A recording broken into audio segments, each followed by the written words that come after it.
Alright, hey everybody. So a while back I was talking about doing a video dispelling some misconceptions about some spiritual practices.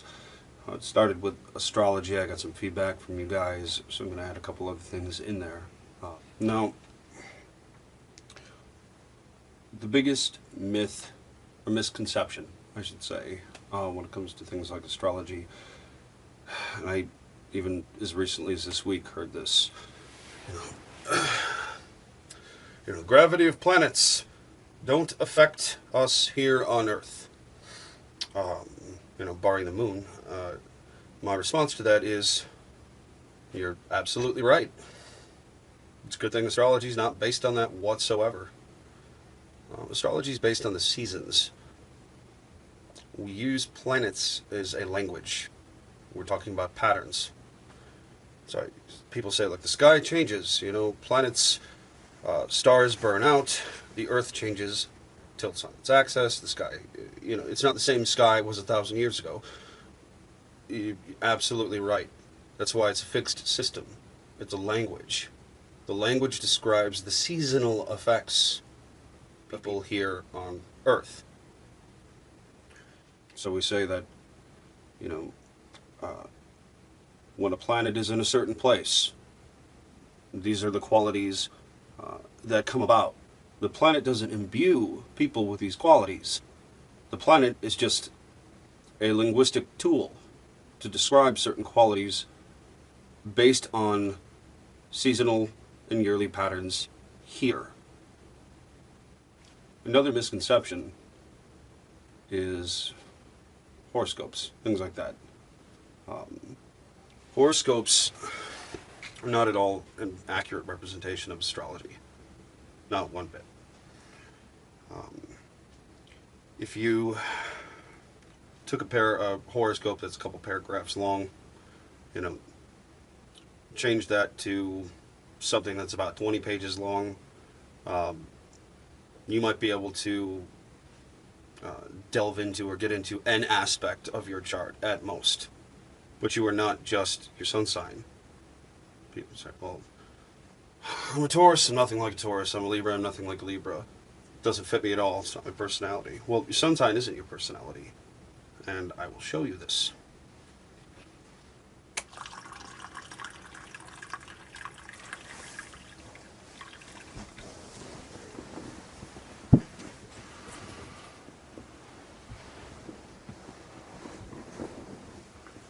Cheers.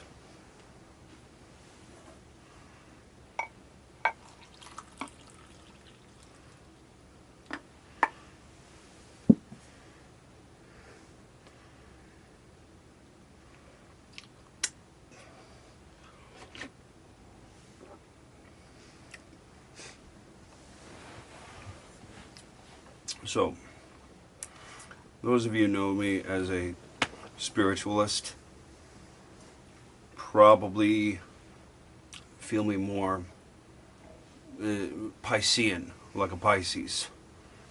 But, well, fucking Scorpio.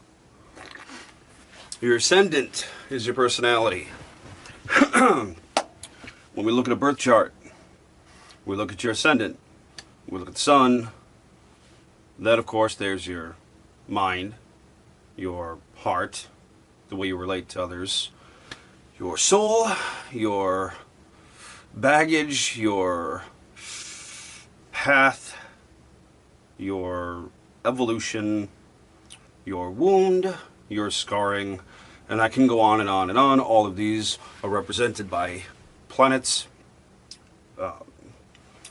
as linguistic verbal or written tools, and there are a lot of them. What you're like as a human being, look at the sun, that's your soul, that's what kind of creature you are. Then your personality, that's your ascendant. But that's why it's very hard to guess what sign somebody is, because you can't know without looking at a natal chart. You have no idea where the planets are in the chart. You have no idea what the aspects are. Trying to guess what sign somebody is incredibly difficult. There's a lot of information that goes into a natal chart. And it's all about how these various points interact with each other. So you could be a sun sign Libra and seem nothing like a Libra.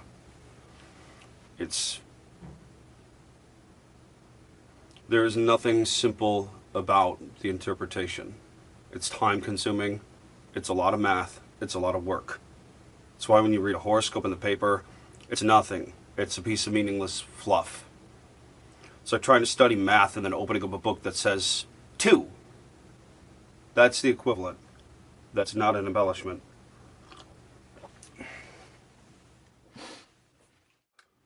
Time for a little death. Because I'm Scorpio and all. I'll give you a little cliche here.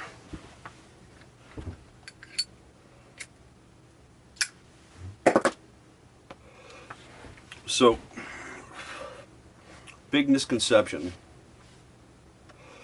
is that there's no scientific evidence to back up astrology. Why is that? Well, the problem starts with people don't know what the hell astrology is. They have no idea. Anywhere where they've run into it, it's not an accurate summation of it. It's actually not even a window into it at all. It's like staring at a brick wall.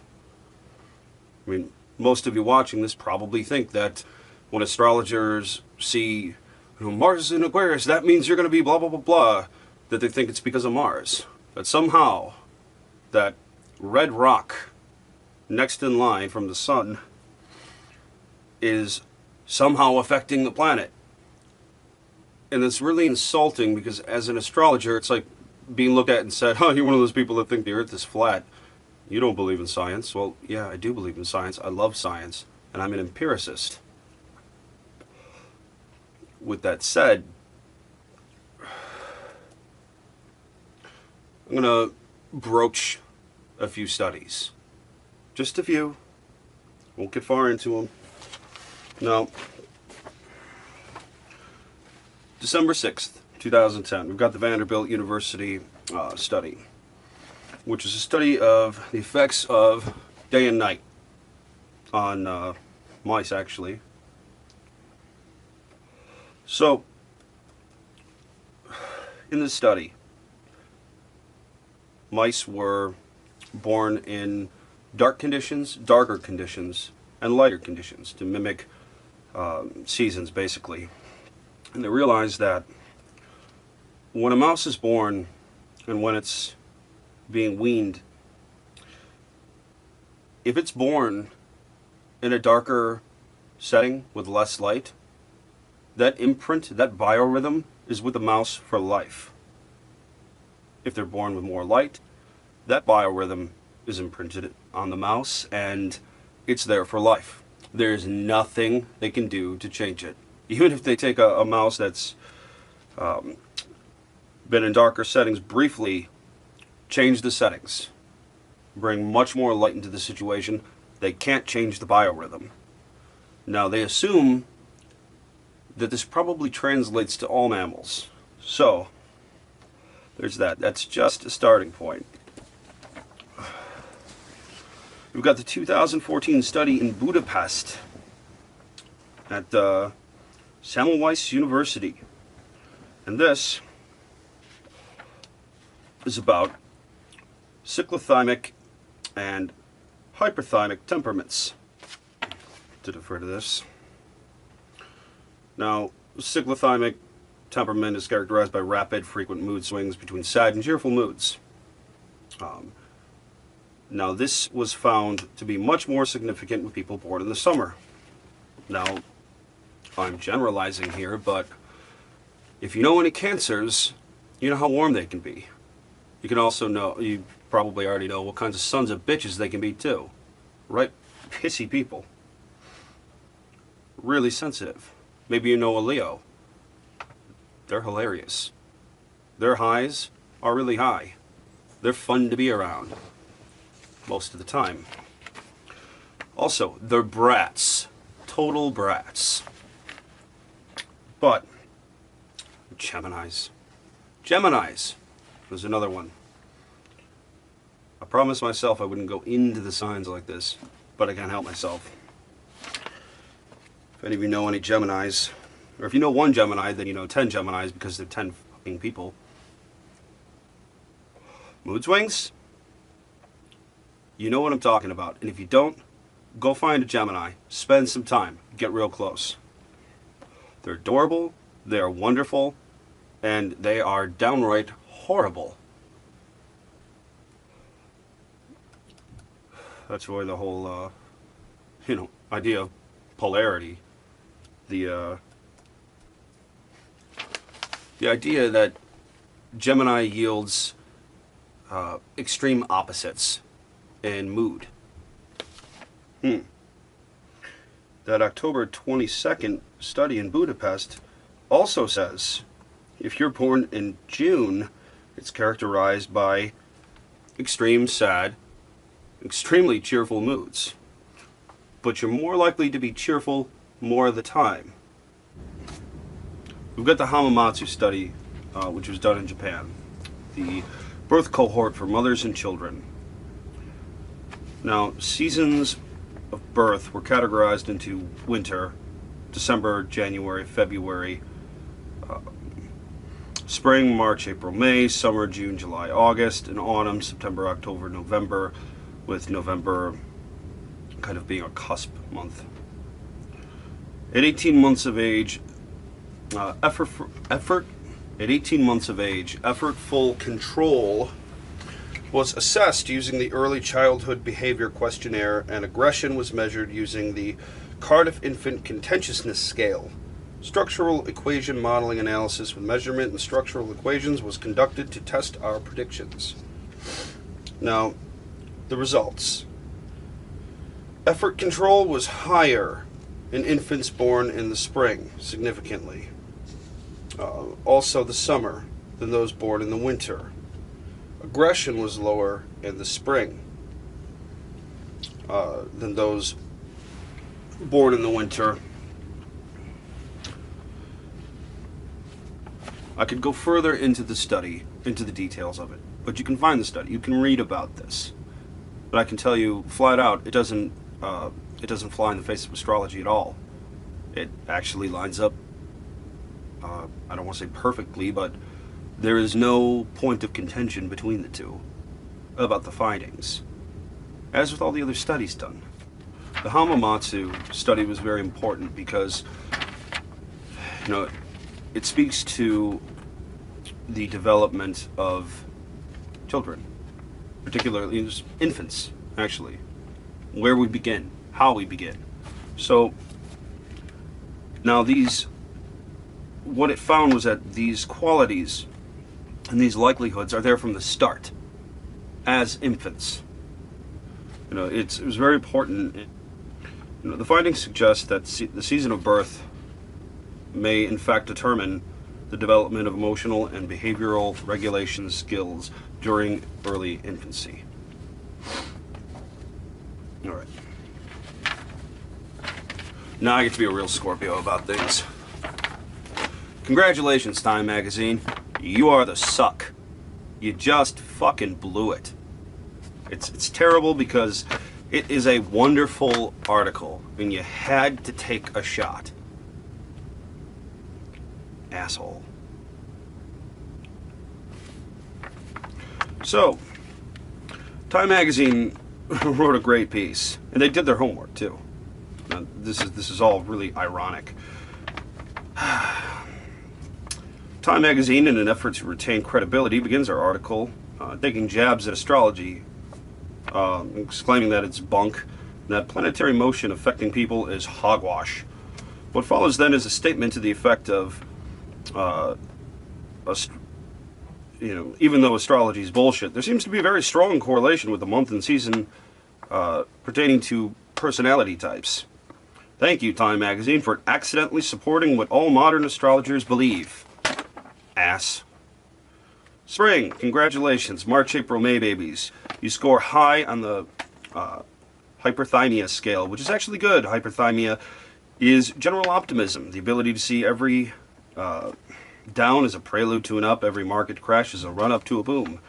But That comes at a price. Spring babies are also more susceptible to the precise opposite of hyperthermia, clinical depression, ground zero for the condition according to a massive study of 58,000 subjects in the UK, is among people born in May. November babies, depending on what part of November they're born in, can have the lowest depression rates. Summer. It's mostly glad tidings for June, July, and August babies. No sad for you, at least nothing caused by the light levels after your birth, though there may be some impact from mom having carried you in December, January, and February. Summer babies have some of the same hyperthymic characteristics as spring babies, but it can be offset by cyclothymia. Rapid cycling between high and low moods. Still, that's probably not a warning sign for bipolar disorder. Bipolar diagnoses are the lowest among babies born in August. Fall. For people who believe in astrology, if you haven't caught on, I'm reading you the Time article, at least part of it. For people who believe in astrology, we've mentioned that it's hooey, right? The general equanimity of fall babies seems to provide evidence that at least the sign of Libra, the scales, has something going for it. It doesn't, of course. But whether the cause is the bountiful nutrients available at harvest time or the fact that long nights and seasonal illness of winter have not yet descended, people born September and October not only enjoy levels of low levels of depression, but are similarly less likely to develop bipolar disorder. Though on glitch in the autumn born, they do have a tendency to irritability. Winter. Buckle up, babies. Things get rough. Among the challenges facing people with winter birth dates are higher levels of schizophrenia, bipolar disorder, depression, etc. It's a nasty handful, but on a lighter note, winter babies are less irritable than those born in the fall, like myself. Now, they also found that January and February are the right months to be born if you want to be famous or extremely successful. Again, nothing. Time magazine cites, I don't have it cited here, they cite a bevy of studies. Now, the funny thing is, there's not a single word in there that doesn't correlate with astrology. It's not, there's not even a stretch. Not a stretch, not a leap, nothing. Nothing. If you were talking to an astrologer, this is what they'd tell you. That's what makes it so friggin' ironic. I'm going to switch topics for a second here, and I'm going to bring up something that was mentioned to me. Now, it's been called a lot of things throughout various philosophies and spiritual systems, but the aura. The idea that there's an electromagnetic or energetic field, an interactive quality to both living and non-living, or organic and non-organic, inorganic matter. That there's a invisible property that all of these things seem to have that interacts with the world around it. Now, this is a very, very old idea, as old as people. The aura. To a lot of people, they hear something like, I can read your aura, or something like that, and it's just spiritual hooey. But it's one of those things in a long, long line of human ideas that's pretty fucking close to the truth. Now, electromagnetism, actually waves of all types, microwaves, light, infrared, all of it, the magnetosphere, all of these things act, interact, and are even shaped in all of the ways people have anticipated them to be long, long before we were able to quantify, measure, or see these in any spectrum, barring visible light. There's so much information about this. There are so many pictures. There is so much history. It's hardly worth getting into. But people figured this out many thousands of years ago. And why did they figure it out? How did they figure it out? Because people aren't stupid. You know, as a whole or in large groups, it can be pretty damn dumb. But there's always been intelligent humans. You and I aren't smarter than people 1,000 years ago. We just have more evolved tools for measuring things. You know, cause and effect, action, reaction, observation, and patterns. Humans have been, you know, subject to these things since their genesis, even before we were even people. Now, you can't doubt the human mind's ability to search for meaning, but even more so, search for order in a chaotic world. There's an assumption that spiritual ideas are synonymous with religious ones. You know, that synonymous with myth, synonymous with desperation, synonymous with ignorance. They're not. You know, people can be desperate, people can be ignorant, but people have been asking why and how for a long time. The application of these two questions in the realm of observable patterns is met equally only by the application of these two questions in the observed effects without seeming cause.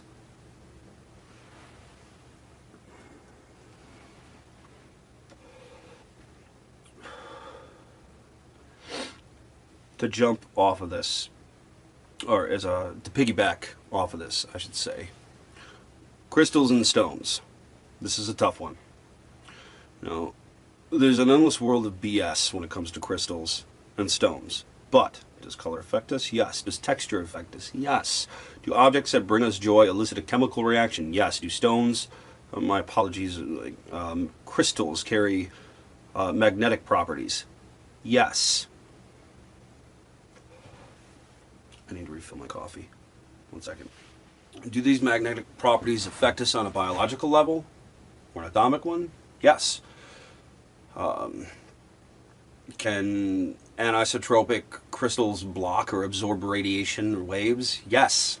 You know, Russian labs figured that out, and the U.S. military figured that out. The relationship between waves and anisotropic materials. This isn't a new science. There are many branching fields about this science. This is not speculative. Can a crystal absorb some of the radiation from your phone? Take it right out of the air? Yup. Science.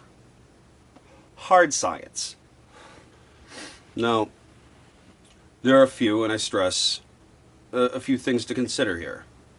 Well, I'm going to preface this by saying, none of this means that stones or crystals can do what, a spiritualist might tell you they can do. But it doesn't mean they don't either, or that they can't. And, here are, I stress, a few things to consider, whether it's the color, the shape, or, the texture, the psychological effects of information known, like the history of a crystal, or its original origin, or the place where you discover it, the point of purchase, whether it's a gift, or whether it's the very real magnetic properties or the very measurable wave-altering properties of crystals. There are more than enough aspects to the aforementioned worth considering that one, if not multiple aspects of them, the aforementioned, could have a mild to quite notable effect on an individual. It's actually borders on naive to think that it wouldn't.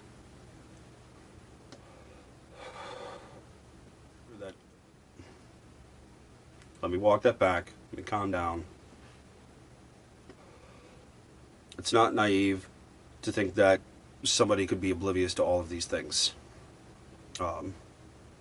Some people are real shitbags, and a gift doesn't affect them. They have no sense for the visceral or texture or color. But that's because there's something wrong with brains. No, seriously, best practices that fall under the umbrella of divination, spirituality, I hate this term, like New Age, are doomed to fail hard testing.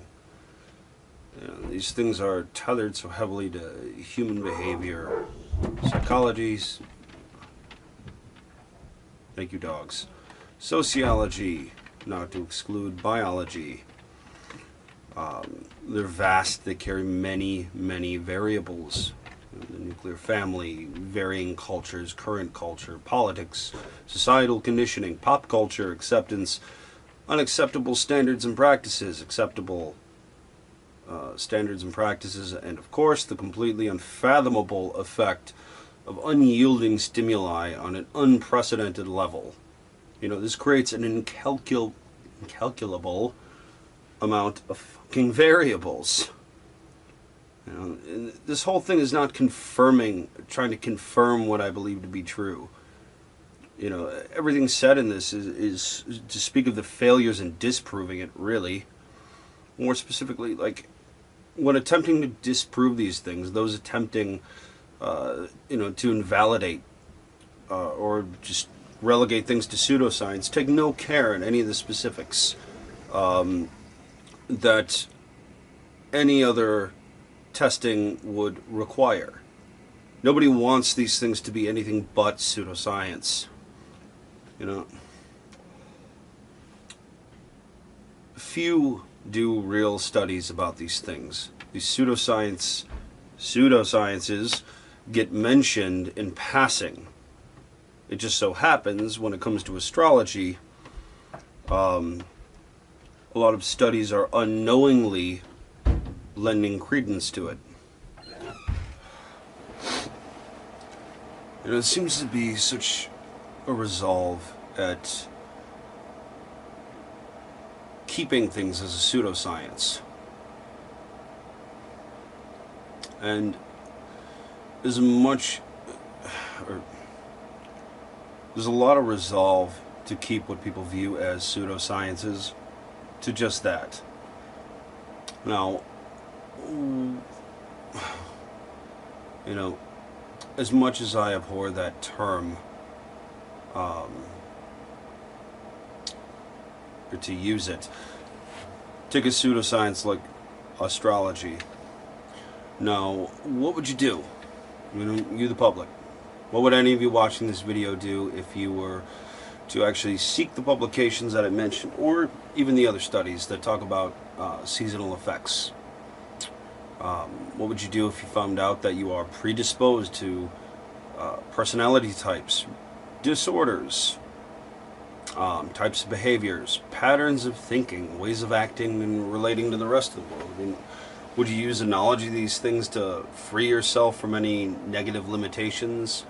Use the knowledge of seasonal tendencies and conditioning based on the month you were born as a platform and foundation to unlearn any innate negative tendencies or limiting tendencies? Would you use it as a path to freedom, like astrology teaches?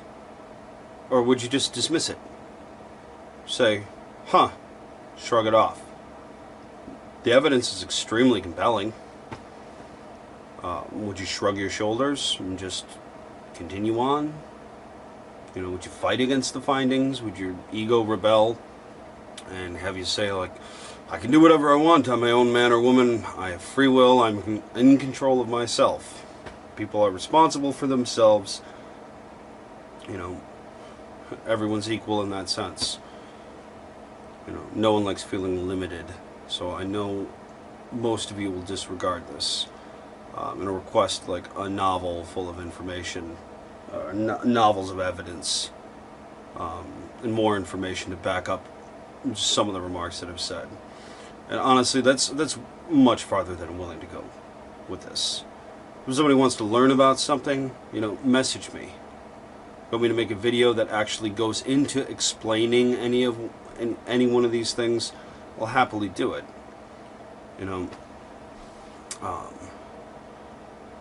But it's not my responsibility to read studies and then dictate them to you. It's not my responsibility to do that work for you. It's no one's responsibility. It's on the individual to seek out. I'm an astrologer and a tarot reader. I've been studying various forms of Wicca, chaos magic, tarot, astrology, Taoism, shamanism, hermeticism, cultural anthropology, dreams. I've been studying a lot of things for a very long time. I've got almost 20 years under my belt with all of these things, and I've made a very, very serious study of them all. Make no mistake about it, though. I'm an empiricist. I believe in science. Not only do I believe in it, I love it. I try to stay current with it. I seek out studies. I like studies. I like information. I like being informed. So should you. Any of you. All of you. You know, I'd say we live in an age of ignorance, but humanity is always living in an age of ignorance. You know, the only way to change that is to actually go out and, read a study. Seek out some information. Check your sources. Put the work in. You know, if it's so much easier. It is so much easier just to take a jab at something. Just to say my worldview is full, I'm not going to change it. I'm not letting anything else in. I may let a thing out or two, but I'll probably just hold on to those. It's almost asinine to hold a fixed view of something we know so little about. You know, that's life. But when it comes to things we don't know anything about, we are particularly disinterested and vicious. I've heard multiple remarks that have made me shake my head in the last few weeks. You know, and to all of them, all it would take, a little bit of research, a little bit of knowing what somebody is talking about, knowing the subject to which you are taking aim at. You know, it's not that hard to be informed. Easy, more so than that, it is not that hard to open a door enough to say, I don't know. I don't know what this is about. I don't have the information. I don't have the understanding to comment. It's like, everybody wants to have an opinion about everything, whether they have the information whether they're informed enough to even have an opinion at all. People, if you ask someone what they think about something, if they don't know a damn thing about it half the time, more than half the time, they're going to tell you what they think about it. It's like, we can't just say, I don't know. I don't fucking know. I have no knowledge of this thing. And then the cool thing about doing that is when you admit or you say, look, I don't actually know anything about something, you can go out and fucking learn something. It's really cool. It's really cool. There's a lot of information. There's a lot of disinformation. But check your sources. Investigate. Learn. Inform yourself. If you don't want to inform yourself, then just stay the fuck out of the conversation.